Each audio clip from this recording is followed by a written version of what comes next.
What's good, what's good? It's your man Diamond. You now tune into my new channel, Press Record. You know what I'm saying? You probably know me from my other channel, Diamond K Media, where we talk music, beats, and all kinds of stuff like that. But this channel is a little different. This channel we talk video, everything video related. We talk about editing, we talk about shooting, cameras, gear, content creation, everything that has a record button, you know what I'm saying? So in today's episode, I want to talk about the G7, the Lumix G7.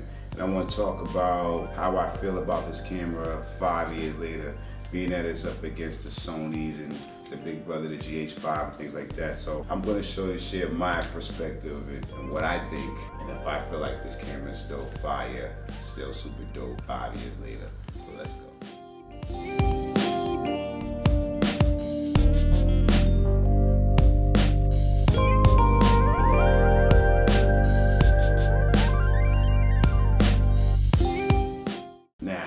Is the G7 still a dope camera in 2022?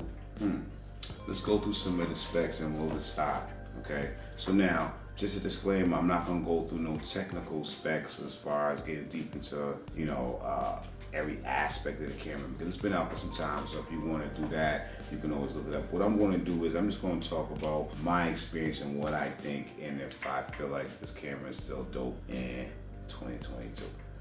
First off, this camera is 4K. Now, what does that mean?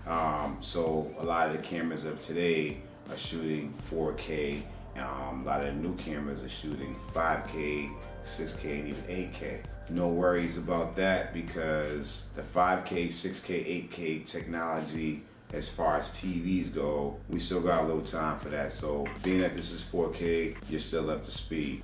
This shoots 4K 24 frames per second. It shoots 4K 30 frames per second. What does that mean? 24 frames per second, that's cinematic. 30 frames is standard, like any regular camera, phone, or things like that. It also shoots at 60 frames per second. It shoots at 60 frames at 1080, and that means if you're into B-roll, you want the slow motion, you can definitely get butter slow motion shooting at 60, which will allow you to slow down your footage to 40%. Another good pro on this camera is the ergonomics of this camera. Yo, let me tell you something. This camera feels good in your hand, man. Like when I be shooting with this baby, man, I get the shot, you know what I'm saying? I can hold it, and then when I put it on my Weeble S, when I put it on my gimbal or any gimbal, it just, it don't put a strain on my gimbal, even though my gimbal is built to handle a certain amount of payload, but definitely smooth.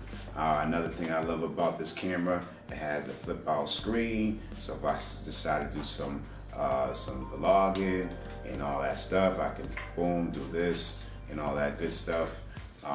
It shoots at micro four thirds. The buttons are very nice. The buttons are right there. Everything you can really, everything's right at your fingers. I like that. I also like the fact that the lenses.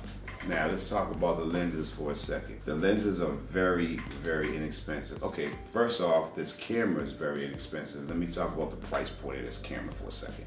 This camera comes in at $500.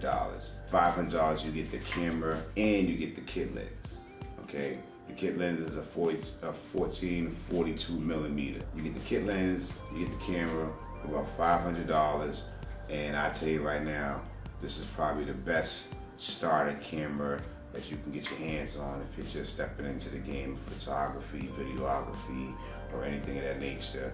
I mean, a lot of people first stepping in this game, they like to go to the Rebel, and they like to go to the whole Canon Rebel series. Now, I started with the Rebel series, and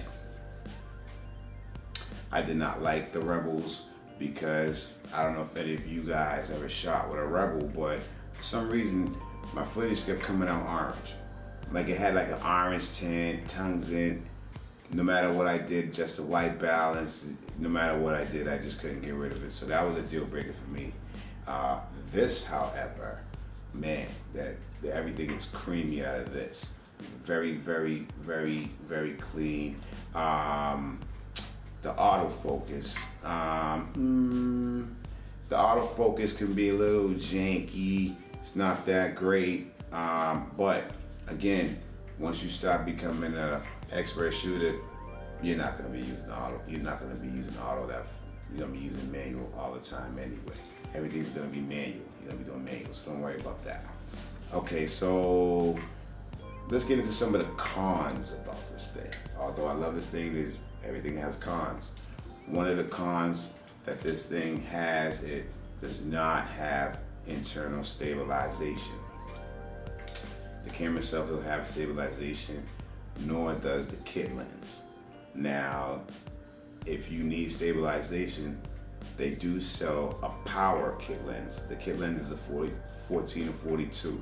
They do sell a power one, and that pretty much will fix the situation. So that's what I did. I ended up purchasing a power kit lens, which definitely killed a lot of the shake, the micro shakes that I was getting without the stabilization.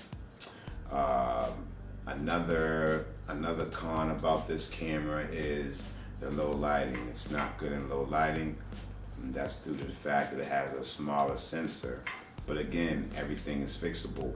So the way I countered that is I purchased this lens that you see right here. This lens right here is my 25mm prime lens. And what it does, it has an aperture of 1.7, meaning the aperture ring, I can open it up wider than the kit lens and let more light in. So now I do great with night photography, low lighting. So now I really don't have a low lighting issue with this lens. And the last, I could say con, which is kind of major, is the fact that the external monitor, you can connect an external monitor to this. However, you cannot record with it. Meaning, if I connect an external monitor to this, I can see what I'm getting ready to shoot. But the minute I press record, the screen goes blank.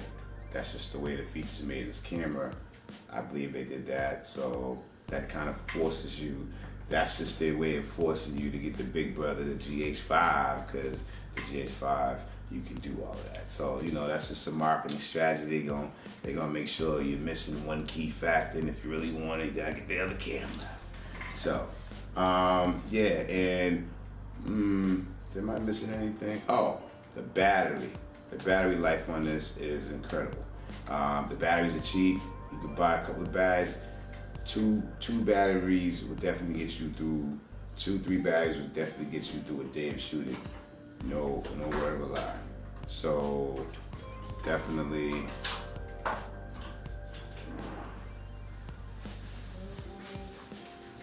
She ain't interrupted my recording.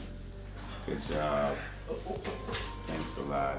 So the conclusion is the G7 still a dope camera in 2027? Absolutely. I mean, I would definitely highly recommend this camera. This camera is pure dopeness, no question about it. Like I said, it's very inexpensive, $500 for the whole set.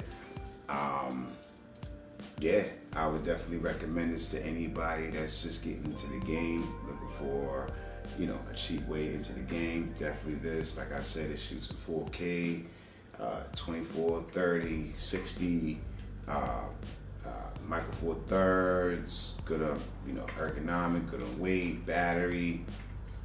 Let's go.